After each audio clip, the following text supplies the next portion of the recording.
much for being here today and kicking off this Coliseum workshop with Symposium Gaming. So my first question to you, for the people who do not know you, which we have some few maybe or not, do you want to start introducing yourself? What do you do? What have you done? Over to you.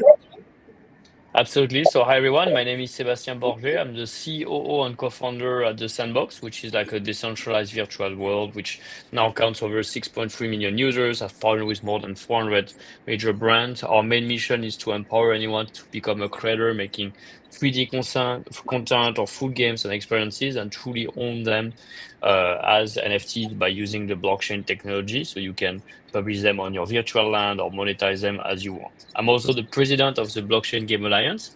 It's an association that now counts over 600 members, and our main mission is to educate and showcase like the possibilities of that blockchain technology brings within the video game industry.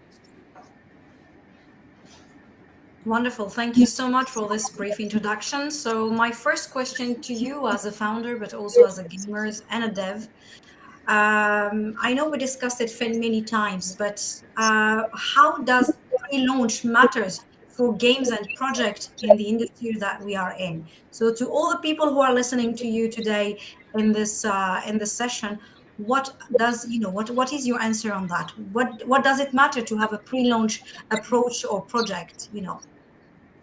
I think it's essential. Like the launch of the game is only a tiny portion of like the overall life cycle that any game or any product and services has. And typically, the life cycle of any product now consists of the following: like all the development cycle until we have like a launch version, and afterwards, like all the live ops that comes afterwards, like to keep maintaining and engaging the users that you were able to onboard, working on retention mechanics. But before you're going to introduce and launch publicly your product, game, or services, you still have to figure out like a few core aspects. One of them is like to define like who is the core audience for your product, and typically as well like how are you going to what are like the key KPIs in terms of like retention, in terms of like eventually monetization and conversion level that your application has, and the way that that's been done specifically in the past and in gaming has been through soft launching your product. Soft launching meaning like you open access toward like a limited number of users. Usually it is recommended 10,000 at least, so you have like a statistically significant sample. It's been done on platform like the App Store, the Google Play Store before, and in like geos like Philippines, Indonesia, or Canada, for example, where you have like users with same kind of behaviors that you will find on like core markets, and you will use those KPIs to understand better who are your core audience, how they behave, and how they convert toward your product. If you apply those principles toward Web3, usually you could still have like beta access, giving access to certain users who are part of your community and maybe are already following you on channels like Telegram or Discord that have shown interest in testing early the product, providing feedback in beta, and so on.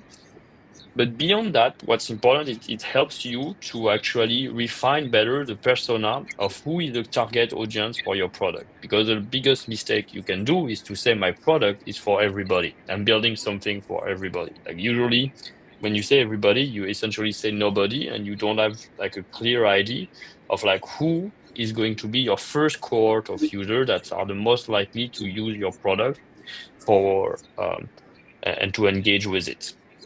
So the pre-launch plan includes the definition of a strategy of like identifying like who is this core group of users, this core persona that the product in the current stage that we'll have at the launch, and it can be an MVP stage or like just a V1 with not a whole feature set, will still be interested and will target. How you actually target this kind of audience? Is it by partnership with established actors and other projects in the Web3 ecosystem? Is it by user acquisition targeting competitor products or services that you identified? Is it through certain communities, Discord channel, Telegram group, etc.? or other strategies. And that pre-launch plan, in my opinion, is essential because like you do not want to miss on your launch to have already a core, very engaged user base.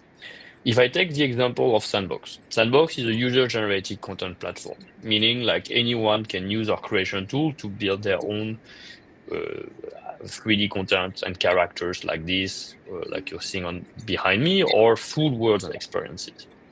When we launch, it's not because like anyone can build anything that it is sufficient as a value proposition when we launch initially. Meaning like if we were to launch a platform where anyone can do anything, and on the first day, users come in and they see no content. Yes, they can create it, but it's not exciting. It's not engaging them to discover what others have made. So it's actually showing them a place where like anyone can make content they want, but it's totally empty because no one made any content yet. So the go-to-market, the launch plan for us was actually to prepare several months in advance, pre-onboarding creators that we identified, players from Minecraft, players from Roblox, people who do voxel art or pixel art, giving them an early access to our product that allows us to collect beta feedback on the product and study how they behave using the product, and letting them create content in advance that would be featured at the launch. So on the day of the launch, we already had like 1,000 creators who made 10,000 creation, and anyone entering Sandbox looking at the content available would already see like, yes, it's a UGC platform. Yes, there is already content. Yes, I'm inspired and I want to participate and contribute. And that really changed the whole perception, even though the product is the same. Ultimately, joining a UGC platform with no other creator, no other content would actually be a massive failure. And that's what a lot of other UGC platforms are actually doing. They just think like because you provide the tool, people will do it. The pre-launch plan is about like you provide the tool and you showcase how it's been used already by a certain core group to grow and extend by network effect and user acquisition that pool of other users who share the similar pattern and behavior and will allow your product to grow to success. So this is one of the aspects. The other aspect of like that launch plan should include, of course, like budgeting around like how much you're going to spend on the different channel of acquisition. If you choose to work with streamers or influencers, if you choose to work with specific partnership, if you choose to do like airdrop of token, it is still a cost in a way of acquisition indirectly.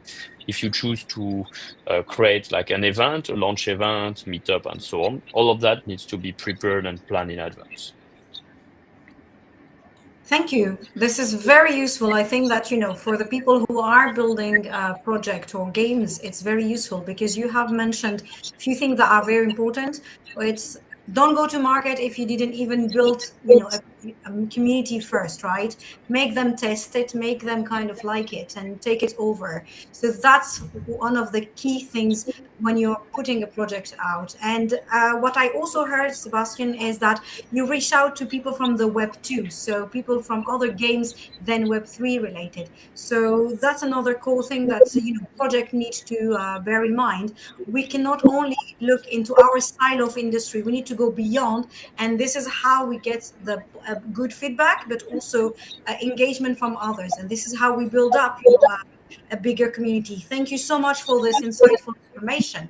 My second question to you, which comes often, at least I know some of the Solana team has asked, is from your perspective, we have seen a lot of launch token launch recently.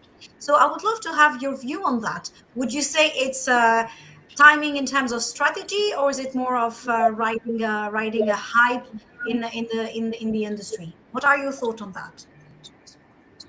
Yes. Well, there's always this question like when is the right time to introduce a token and like how like that token will actually which purpose, which utility that token will serve for your product or community. And I think like the timing right now is a bit challenging.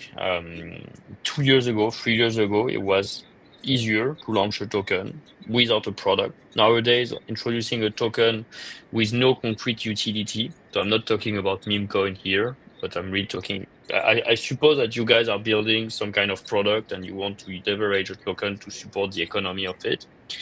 It's always better to have an actual product that this token can be consumed onto, and to actually do what we call fair launch, meaning reward first the users that have been participating to build, contributing to build that product, testing that product, are already engaged with the token first before giving the tokens, and hence the incentive to all like external actors like investors, KOL, etc. And why is that? It's because you want to reward first the user that will retain the most on your product.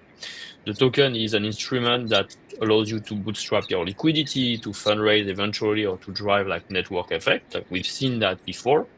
But if it falls short of like a real usage, a real product adoption, so having some concrete utility behind, we already know that it's only an attention game, a hype game. And in Web3, the incentive or the opportunity to turn that token into something else, it's something that constantly an arbitrage that is available for users. It didn't exist in Web 2 because those were virtual currencies. Whether you received them or you didn't, and you didn't consume them, they were sitting and you couldn't do anything else of it. But in Web 3, we gave the opportunity to turn into like a financial revenue any token. And so users choose like always, like, do they want to consume some token for the benefit of the service, the game, the fun it brings, the utilities they gain from it? Or do they want to hold it to start generating some yield? Or do they want to swap it to actually get something else of value that they could potentially grow higher? Those competing elements, like this is always, and this is constantly an arbitrage that the users have to do. And sometimes developers don't really realize that. And so they complain that we did an airdrop of token, we got some users, the user didn't engage, they swapped the token out, and they left. So we lost money. We only convert very few. I don't think it's only the mistake of the user's behavior. It's really the way like we bring, it's the opportunities that Web3 brings. So you have to be aware about that.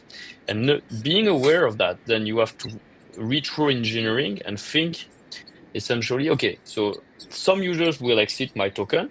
What value proposition do I create so that when I launch my token, there is a higher chance that the user will convert that token into my product, into my service? That's the first point. The second point is you also have to look at generally the market sentiment and the macroeconomics. Like there's been very few new token launches on centralized exchanges. Many of them are not driving high TVL. They don't get a lot of like retail, meaning not a lot of consumer buying the token on the market. That's a challenge. That means like the market forces are already against building up value on tokens. Bitcoin, ETH, or Solana are still driving the narrative, and they are the token that usually capture the most value as well. And in the Solana ecosystem, it might be also maybe more difficult because the most successful application has been Pump Fund, which educated a lot of users who onboarded Solana for the first time that the first and main utility of Solana chain is to actually buy token to swap them immediately for the short benefit, the short profit versus the long-term utility. So there is pros. Solana has a fantastic user base, many technical benefits, and so on. Onboard a lot of users to Web3 for the first time. But the cons is like it requires more education and a higher value proposition to convert that pool of users that the chain provide as an ecosystem into actual users for your product and service you're building on upon the chain. Another golden nuggets that you have dropped. Thank you so much again for all this insightful information. Because as you said, token has to be useful for the community, for the project itself. Which takes me to maybe my third question in the context when projects on Web3 are building in general and in the ecosystem of Solana. What are your thoughts in partnership and network, what is the effect on the project? So let's think that, Solana today is with the Super UK team are doing a partnership with the Blockchain Game Alliance. So we can see the success out of it. But for partnering with the right players for them, like creators, infrastructures, exchanges, what are your thoughts? Is it like something that they need to think of from the first moment they are building the project, or is it more like a midterms vision, or maybe leave it for after? What do you think of that? So I do think like partnership is essential, and one of the key aspect of Web3 is the network effect that you benefit from the different partnership, the choice of the chain, the partnership with certain application, exchange, or other game.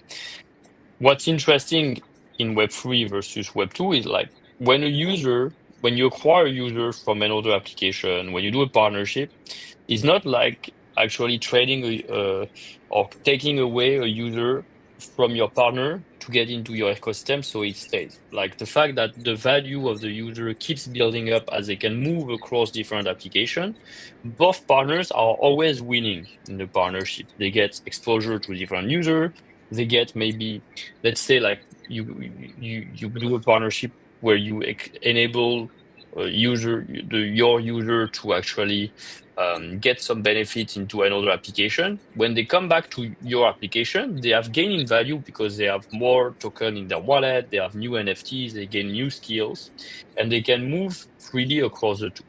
So that's why I usually encourage partnership. I think it is an important strategy, and like it's one that brings you the visibility, that grow the value of your user base, that grow your user base in size, that give you uh, like the ability as well eventually to convert users to do more by being in partners. So I always say like we are stronger together. It's the slogan actually of like the BGA. However, I encourage meaningful partnership in a sense like if it's just an announcement, if behind when people read it, they say, okay, but so what? Like that's the number one question you have to think. So what? Like you, company A, company B announce a partnership. What does it mean concretely for the user? What can they do right now after reading that? Many projects, they do just MOU, they do LOI, they just do an announcement, company A, company B partner, but there is nothing concrete behind. So they don't gain from the partnership. They just gain from the PR effect, maybe some social noise about it, which is very short-lived. But if you can have a concrete user journey, I read this partnership, I click on the call to action in the link, I can benefit from this in this application, and when I come back, it benefits back to me into the other application. Here, that's a meaningful partnership that really benefit both. So that's something we've done at Sandbox in the past as well. Like a lot of the early growth strategy from Sandbox, just to share some stories. Back in the days, um, Sandbox was not necessarily the leading decentralized virtual world. Many people were thinking like, what's the metaverse about? What are the leader in the blockchain gaming space? And they were always thinking Decentraland, Decentraland, Decentraland, Decentraland. Sandbox didn't even exist. Like I was actually very frustrated that people didn't know we existed.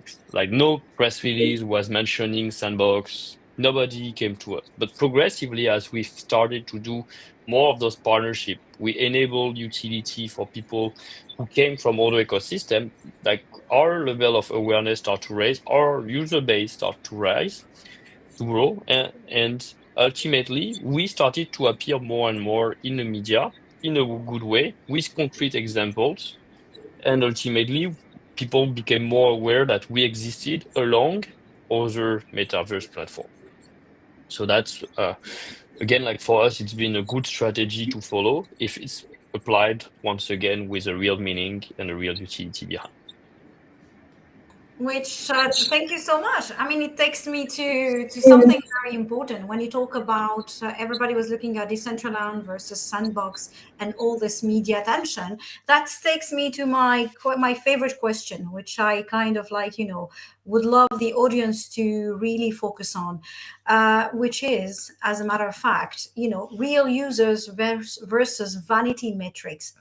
What does it mean concretely? What kind of KPIs or metrics do we need to follow? Because many are going on X and finding, like, 100 retweets, thousands of messages. Such as metrics are like vanity or engagement or real money. So are we chasing the wrong metrics for the vanity versus the money? What's your thought on that? Well, I'm without any surprise, I'm always like a fan of like actual users. I think like the vanity metric should be a byproduct of actually having like a real engaged community. If you only have like a huge number of Telegram followers or members in the chat room, if you only have like a lot of Discord users or a lot of social and likes on your post, but no actual user of your product, those are vanity metrics. What good does it do? Yes, it can give you visibility. Yes, maybe it can support your acquisition, the attention that you get. But if it's not translating into like actual user for the product, it will fall short as soon as like that attention, those vanity, those users who are member move to something else. Like the best way to retain is still like through actual product, actual content. The however, if you do not have attention, if you don't have validity and you don't have product, that's it's difficult. Sometimes the biggest problem is having a great product and no attention. Like, okay, I have a great product, it's functional, people can use it, but I'm struggling to get likes, I'm struggling to build a community and so on. Actually, that's the best problem to have because, like, with the product progressively and step by step, you will be able to grow an actual and engaged user base. Now, if you just launch a channel, you have lots of users, but what are they doing if they are not using your product? They are just chatting with each other. Unless you're amazing at building IP, at building franchise, you can launch a product and a hype just by talking to people and engaging them. We very few people have succeeded at doing that, right?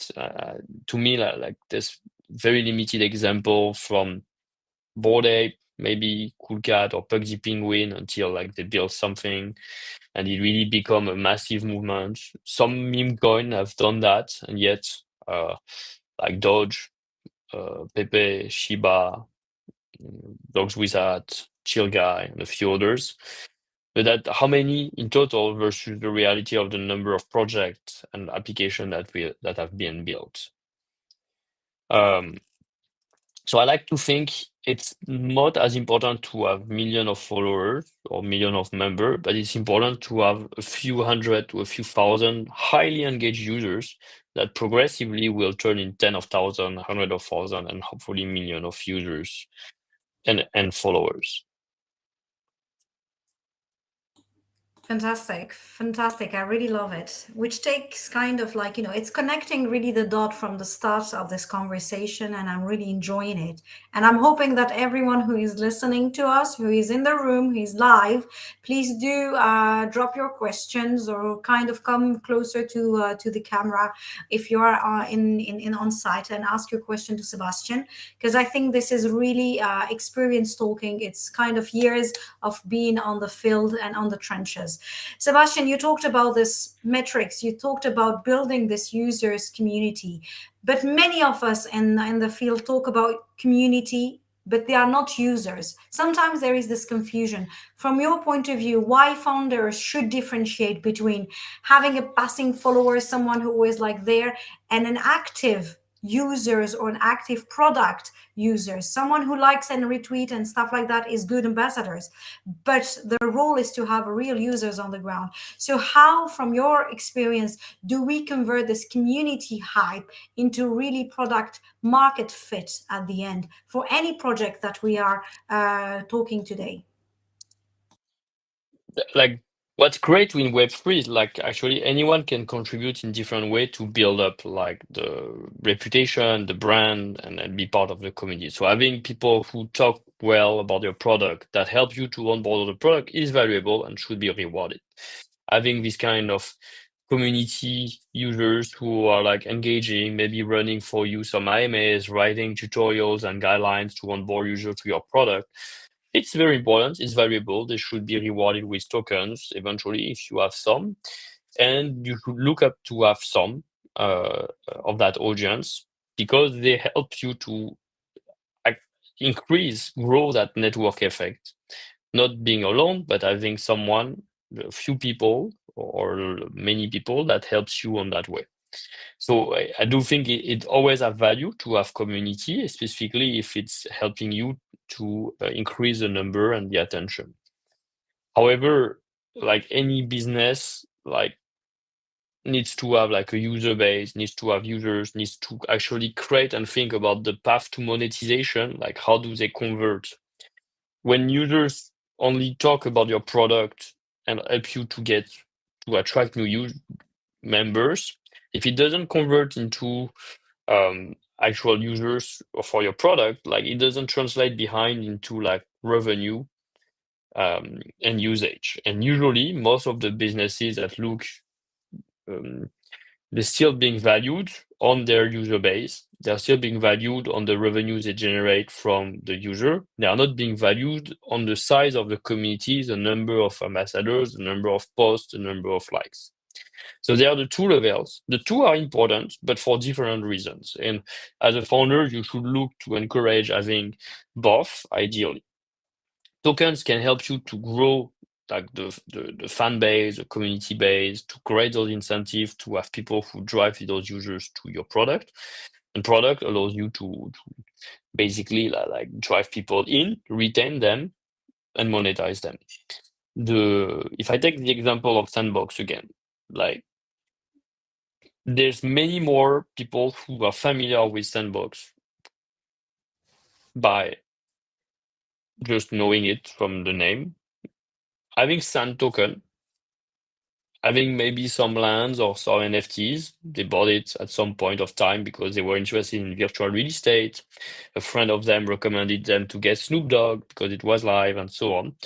But they are not necessarily player or creator of Sandbox. Yet they are valuable users. They are part of our community. We cater to them. We create events for them. We reinforce that.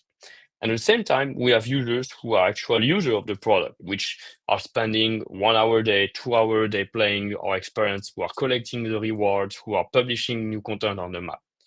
And when we report our metric, when we share to the community, the first thing people look at is like the most tangible, so like the user of the product on the platform. The second is like the size of the recognition, the brand you establish that supports you beyond.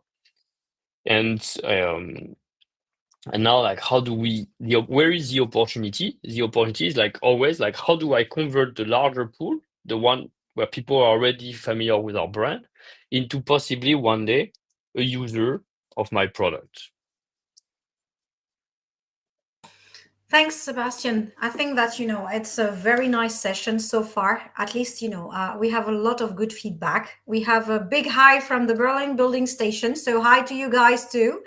I'm sure that you're enjoying all this alpha information from Seb. One question that comes across is, do you have any pointers for public goods project in particular when it comes to go to market? Is there any advice or one tip on the top of your head? Yeah, so we've done several collaboration at Sandbox with various NGOs, charities, etc.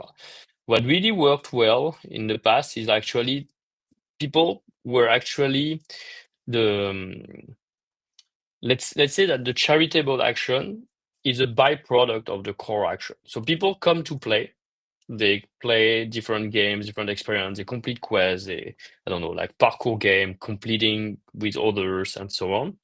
And the result of their action in game is actually contributing to like a bigger pool of rewards or more impact toward like the charitable goal. So it actually helped what it created is like this meaning that collaboratively our community of players, the more they play, the more they are doing good. It gave a meaning to an action that they were doing before all the time.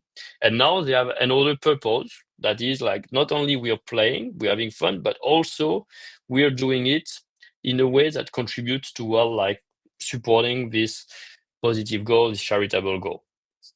We found it works usually better than if we say, hey, join our product to do a positive action right now, and it gives, because then the purpose is less attractive, unfortunately. It doesn't sound as fun, and people might join less because the core interest is still like, I want to play, I want to have fun. I don't want just to do that for the sake of doing the positive action. So it's interesting. I think it's been studied a lot, not just in blockchain, but also in gamification in general. How do you get people to keep playing? How do you keep people to keep progressing, doing some tasks that sometimes they don't like learning, for example, or like participating into DAO, into governance, into voting, into surveys as well. How do you incentivize someone to get into a user survey for any kind of product? Well, if you give them $100 Amazon gift card, if you make them win a PlayStation or some crypto,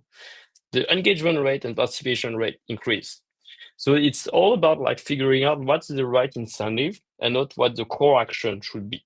So that's why, like in our case, we found like it was always more attractive and efficient to make it a byproduct of the actual intention and goal rather than the actual destination itself. Wonderful, wonderful. Thanks, Seb. So let's go to the community questions. Who at the building station would like to ask a question? Now it's over to you, gentlemen and ladies. Because we can't see much out there. We are just on our little screen. Hi, Seb. I really appreciate you taking some time out of your day to spend it with us. Quick question from me. Overrated and underrated in go-to-market strategies. So for me, I'm working particularly in RWA markets, and I'm seeing a lot of synergies between more classic like Web 2 marketing versus kind of like the other side being Web 3. I'm seeing success with both sides. So I just kind of wanted to get your kind of insight on classic Web 2 user acquisition journeys versus Web 3, and then potentially some overrated, underrated for go-to-markets. Interesting. Great question. So it's something like it's been pointed out already before by Yasmina, and I thought it was great. Like in a way, sometimes we don't necessarily highlight so much the Web3 side of like the product to attract our audience. And I think sometimes Web3 and blockchain is overrated. Like it's great if the user are already familiar with what the technology, what it means, what it brings, essentially. And sometimes it can convert because the total addressable pool of audience is large enough, those users are valuable or ultra valuable, you know their wallet, you can target them efficiently. But sometimes it's unnecessary at the first step. Like you should focus on like what's the essential value proposition that you bring to them that is attractive enough for them to be interested. So in the case of Sandbox, like it's been like play game with Snoop Dogg. It's not like buy Snoop Dogg NFT now, like that. You see the difference, and I do feel like Web3 projects tend to under evaluate the power of just like being simple about like what they offer. If I apply that to real world assets, I don't know if it's about like real estate or it's like another category of assets. What is it that you offer them? Is it like to invest? Is it to tokenize? Is it to so I can, if maybe you can tell me, I can help to be a bit more specific around that example. Yeah, for sure. Yeah, we tokenize real estate. So it's via an investing vehicle. So investing in fractionalized versions of real estate across Europe is what we do specifically. Great. And you do that through like you create SPVs or vehicle LLCs, right? And then you allow people to invest. Okay. I guess like the underrated value proposition is to very specifically and simply speak the language. Like, do you want to actually invest your money without having to choose the place? You just want to know like it is a high grade, high traffic, high return location, and that's all you need. And you can invest as small as $100, $1,000. You remove all the complexity. You don't need to talk, oh, we are tokenized real world assets so you can actually yield them and generate some returns. It's already too complex. So sometimes what I like when I use those traditional Web2 social media, TikTok, Instagram, is like how good they are into making the value proposition ultra simple, not emphasizing too much around like how it's being done. The fact that you use blockchain, the rails, the fact that it can be fractionalized. Fractionalized is already a complex world. Like who understands concretely what fractionalization means, actually? So yeah, back to basics is sometimes underrated. Yeah, I agree. I mean, it sounds like you've gone through my marketing collateral already. That's exactly how we speak about it. For sure. And to us, that's why we're finding a lot more traction amongst Web2 users. Like a lot of them don't actually know they're using Web3 Rails, which is particularly unique for us as well, which is cool. And do they need to like they only need the need to swap easily that later when they want to sell it again? Like that might only come after a few months or a few years. So maybe that's not the first thing you will sell to them. And Yeah, also sometimes, yeah, exactly. Yeah. And in marketing, often you don't sell the product. The number one lesson is you sell an experience, you sell a feeling. You sell the idea of like owning. What does it mean to own a piece of real estate? What's the mental state of being the owner of something that generates some revenue for you, where you make savings and so on? Yeah, that's something that I'm focusing in and doubling down on is like making sure the people who are investing feel like they're owning the underlying asset, because it's an exciting path that people go down. It's something you want to shout about. So having those like shareable moments is super important.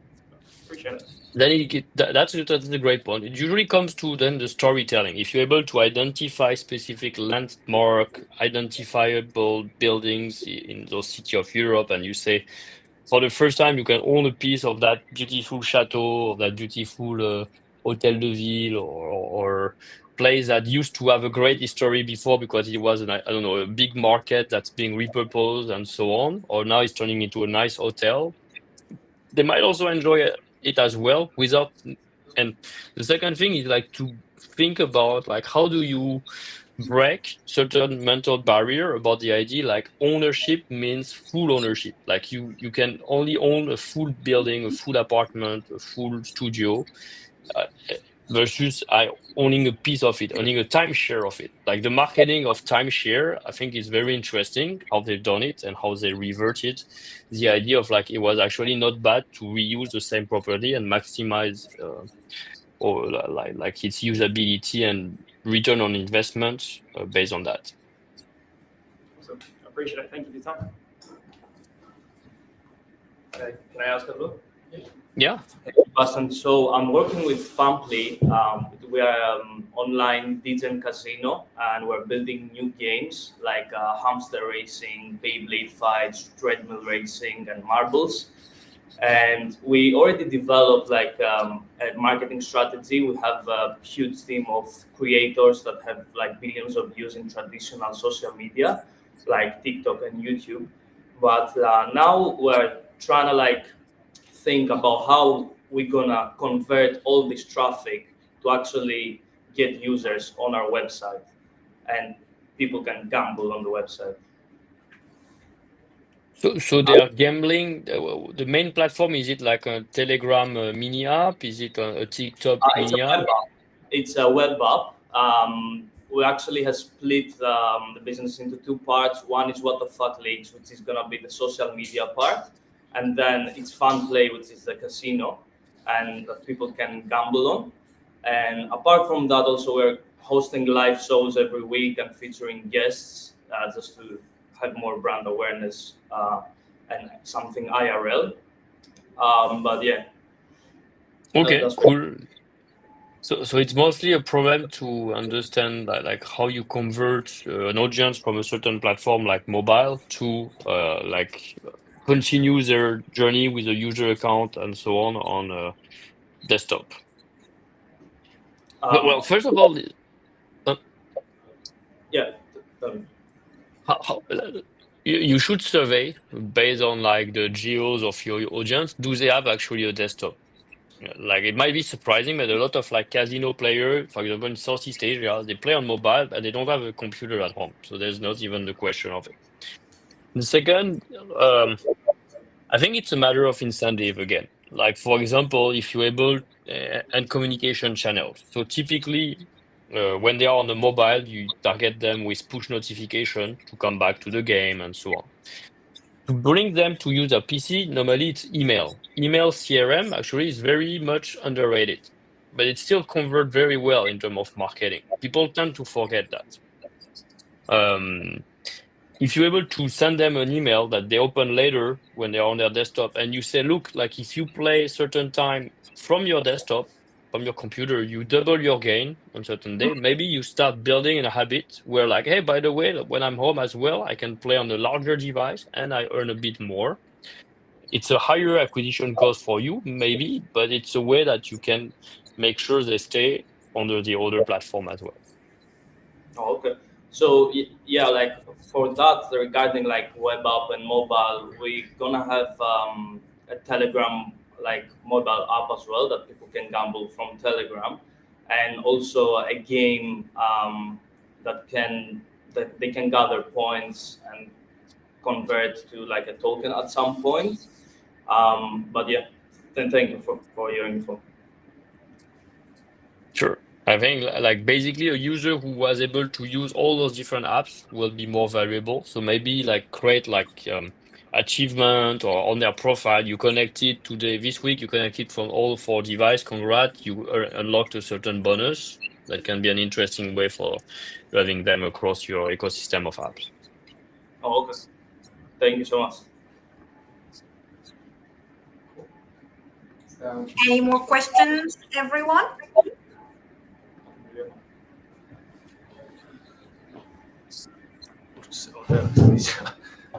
Hi there. We're building a Solana native hardware wallet. It's called Unruggable. It's essentially a crypto hardware wallet that's only designed for Solana, so there's no multi-chain. It's basically designed for a Solana user experience. Like existing hardware wallets are multi-chain, so they're designed for like Ethereum and Bitcoin, and then the Solana experience is kind of more secondary. So our marketing and branding approach is that security is a pretty boring topic in terms of like marketing. It's not very exciting, and users, I think we're trying to figure out like a way to make the branding and the marketing appealing, but also talk about the seriousness of like self-custody in crypto. So do you have any advice on like how, from a go-to-market perspective, we can? Yeah, what the marketing graphics? Yeah, because it's like an anime. Yeah. Okay, So sure. I can quickly show you some graphics quick. But I think what we're trying to do is find a balance between. There you go. So being able to take the anime as like way to try and sell the story, and a bit more gamified, a bit more story driven as how do you sell security in a way that people can abide by and engage with. That sounds fun. Actually, like I love to see like the frog in anime like this, is it Naruto style? That's pretty cool. Like yeah, usually the way you sell security is either like threatening the user of the risk or like making it really nice and attractive in a way. I guess it also comes down to the price point of the hardware wallet. Yeah. And a lot of education. I don't know. So there's essentially two market leaders in wallet security, Trezor and Ledger. I think Ledger really took over most of the market. I don't know what's the market penetration of Ledger for Solana blockchain specifically. So that might require a bit of understanding if like the niche is large enough for you to actually position yourself only into that niche before actually Ledger does, and why if you have like what's your unfair advantage. Indeed, like if you're already very closely connected to certain community, if some community will actually partner with you to become your distributor. Recently, Pug Penguin did a collaboration with Ledger. Sandbox did a collaboration with Ledger. So in a way, we became distributor of their wallet to our communities that help them on the branding and storytelling. So it's great you build yourself one, definitely. Maybe start introducing in your anime other Solana characters, meme coin, etc. And every episode, use it as a way for them to make them sell your product, and why make them earn a commission as well, maybe. So then they will. And then the challenge, usually in the hardware selling industry, you might be aware, but it's a one-time revenue. So usually people will buy it once, and then Ledger pivoted a lot. They still sell the hardware wallet, but the most of the revenue comes now from the services, a little bit like Apple and iTunes, like selling once the iPod or selling the subscription to iTunes Music.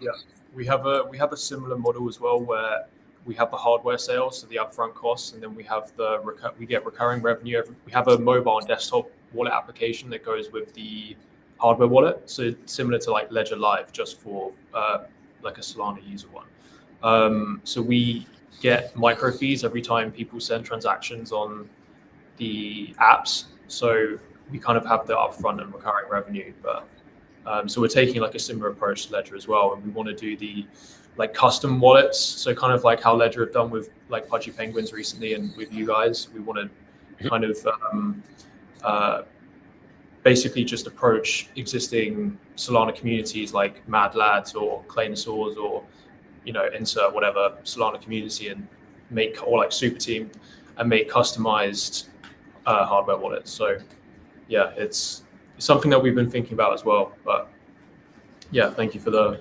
help. Great, my pleasure. Thank you. Any more questions?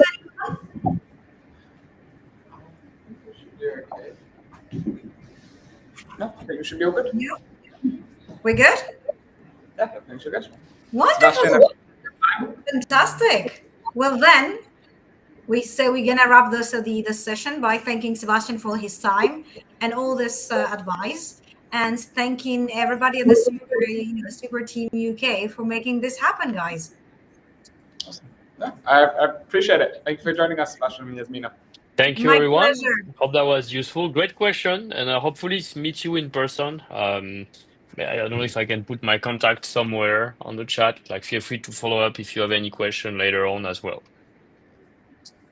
Wonderful. Thank you, everyone. I think that Stephen has another workshop from the VGA members coming tomorrow, right, on tokenomics. So just reach out to our members and everyone so we can help you. Okay?